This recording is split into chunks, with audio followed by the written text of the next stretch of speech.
সে গেল কেন? আপনি সামান্তার চরিত্র সামান্তা কি বলেছে কাউকে আমি সংসদে যেতে চাই? নাহিদ ইসলামের ব্যাপারে তো আমি বললামই যে বান্ধবীকে তিনি বসিয়েছিলেন প্রেস উইংয়ে। যদি কেউ অতীতে ছাত্রলীগ করে থাকেন কিংবা কোনো অপরাধে জড়িত নন, তারাও যদি চান তাদের জন্য দরজা খোলা। সময় তো না, আমি শেষ করি। আপনার তো বলেছেন এছাড়া দেখেন আপনি সামান্তার প্রসঙ্গে আসলে আমি শেষ করি। সামান্তা অন্তর্বর্তীকালীন সরকারের সময় শেষ করে মর্যাদা আছে। তিনি জামাতকে যে জোটকে তিনি আপনি ক্রিটিসাইজ করেছেন সেই জোটের ভোটে উনি সংসদে যাবেন না। আপনি তো মনিরা শারমিনেরও ক্রিটিসাইজ করেছিলেন, সে গেল কেন? সে গেল কেন? আপনি সামান্তার চরিত্র সামান্তা কি বলেছে কাউকে আমি সংসদে যেতে চাই? সামান্তা বলেছে। আপনি সামান্তাকে কেন টেনে না সামান্তার আপনার চরিত্র হরণ করছেন?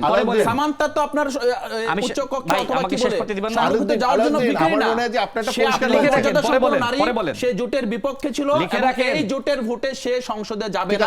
লিখে রাখেন তো সিদ্ধান্ত। সময় নাই তো, সময় নাই তো, আচ্ছা শেষ করি। দেখেন 18 মাসে ডক্টর ইউনূসের আমলে যে দুর্নীতি চাঁদাবাজিগুলো হয়েছে, যে লুটপাটগুলো হয়েছে, যে অবৈধ চুক্তি বা নানান কিছু হয়েছে, এগুলো নিয়ে আমাদের যারা বিরোধী দলের বন্ধুরা আছে তারা কথা বলছে না কেন? কেন কথা বলছে না? সেই সময় কিন্তু বলা হয়েছিল প্রত্যেকটা মিনিস্ট্রির আপনার প্রতি মাসের হিসাব দেওয়া হবে, একটা মাসের হিসাব কেন দিল না? সেই বিষয়ে কেন কথা বলছে না? বাংলাদেশে যদি এখনো পর্যন্ত যদি আমি হিসাব করি, বাংলাদেশের সব থেকে বড় দলীয়করণ করেছে ডক্টর মোহাম্মদ ইউনূস। তিনি তার ব্যাংকের কর্মকর্তা ধরে এনে স্বাস্থ্য উপদেষ্টা বানিয়েছেন, তিনি তার বিভিন্ন আত্মীয় স্বজনকে ধরে এনে বিভিন্ন জায়গায় নিয়োগ দিয়েছেন, এমনকি অন্য উপদেষ্টারা একই কাজ করেছেন। নাহিদ ইসলামের ব্যাপারে তো আমি বললামই যে বান্ধবীকে তিনি বসিয়েছিলেন প্রেস উইংয়ে। এরকম অন্যান্য উপদেষ্টাদের খোঁজ নেন, তারাও একই ধরনের অপরাধ করেছে।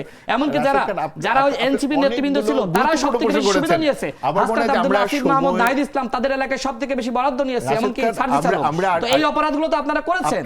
সামান্তা শারমিন যেহেতু জোটের বিরোধিতা করেছেন, তিনি জোটের ভোটে তিনি সংসদে যেতে রাজি নন। তাকে দল থেকে বারবার অ্যাপ্রোচ করা হয়েছে, তাকে বিভিন্নভাবে চেষ্টা করা হয়েছে। তিনি আত্মমর্যাদাবান নারী এবং তিনি কখনোই এটা যাবেন না, প্রথমত। দ্বিতীয়ত হলো, এটা কেন বলছি, কারণটা হলো যে এটা আমি শেষ করি না আপনি, কারণ মানে এটা একটা জনমনে ধারণা তৈরি হবে যে সামান্তা হয়তো বা যেতে চায়। হ্যাঁ, সামান্তা যেতে চায় না, সামান্তা এতটুকু মরাল স্ট্রেংথ রাখে। দ্বিতীয়ত হলো, উনি আরেকটা ন্যাক্কার জন্য কাজ করেছেন। যেমন আমি সুচিস্মিতা তিথি, হ্যাঁ, উনি ডেইলি স্টার একজন জার্নালিস্ট, তিনি যে নাহিদ ইসলামের ক্লাসমেট, ঢাকা বিশ্ববিদ্যালয়ের সমাজবিজ্ঞান বিভাগে পড়াশোনা করেছেন, আমি জানতাম না। আমি জেনেছি অনেক পরে, কিন্তু উনি কিন্তু একজন দেখেন প্রেস উইংয়ে কারা গিয়েছে, প্রেস উইংয়ে বিভিন্ন জার্নালিস্টরাই গিয়েছে। আপনি ফয়েজ আহমেদ বলেন, নিউ এজের জার্নালিস্ট আবুল কালাম আজাদ বলেন, আর আপনি শফিকুল আলম বলেন, সুচিস্মিতা তিথি বলেন, কিংবা এখন যিনি আপনার বর্তমান প্রেস উইংয়ে আছেন আপনার বিএনপিতে, আরেকজন, আমার নাম জানা নেই, আরেকজন নারী জার্নালিস্ট। এখন আপনি একজনকে সিঙ্গেল আউট করে বলেন উনি তো নাহিদ ইসলামের বান্ধবী। এই বিষয়টা তো ন্যাক্কারজনক। এবং আমি কিন্তু সুচিস্মিতা তিথির যেই ব্যক্তি যে একটা সত্তা আছে সেটা কিন্তু আমি অমর্যাদা করলাম, আমি কিন্তু তাকে ব্যক্তি হিসেবে সম্মানটা দিলাম না। আমার মনে হয় এই জায়গাগুলো আমাদের খুব অ্যাওয়ার্ড থাকা উচিত।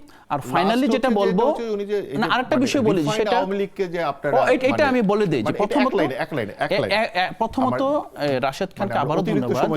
রাশেদ খান বললেন যে বাংলাদেশে যে গণঅভ্যুত্থান শক্তি ক্ষমতা আসতে পারলো না, তার মনে স্বীকার করে নিয়েছেন বিএনপি গণঅভ্যুত্থানের শক্তি না। যদি আমি মনে করি বিএনপি গণঅভ্যুত্থানের শক্তি এবং বাংলাদেশে গণঅভ্যুত্থানের শক্তি ক্ষমতা এসেছে। দ্বিতীয়ত হলো, আমার আহ্বায়ক নাহিদ ইসলাম বলেছেন যে এনসিপির দরজা সবার জন্য খোলা। যারা বিএনপি, ছাত্রদল, আপনার জামাত শিবির কিংবা যে কোনো দল থেকে, এমনকি যদি কেউ অতীতে ছাত্রলীগ করে থাকেন কিংবা কোনো অপরাধে জড়িত নন, তারাও যদি চান তাদের জন্য দরজা খোলা। আচ্ছা, আমি কি একটা ইসরায়েল জায়নিস্ট একটা পার্টি বানাচ্ছি? আমি একটা গণতান্ত্রিক পার্টি বানাচ্ছি। এখন সার্জিস আলম ছাত্রলীগ করেছেন এক সময়, জুলাইয়ের আপনার মহাবিপ্লবের দিনগুলোতে তিনি আপনার ছাত্রলীগের ছুটে দিয়ে উনি চলে এসেছেন, হল ছেড়ে চলে এসেছেন জনতার কাতারে। এরকম আরো অনেক এসেছেন। আপনি কি মূল্যায়ন করবেন? আপনি কি ধরে রাখবেন যে এমনকি ছাত্রলীগ করে থাকলেও তাকে আপনি বন্ধ করে রাখবেন? এই জায়গাটা ক্লিয়ার ধরেন।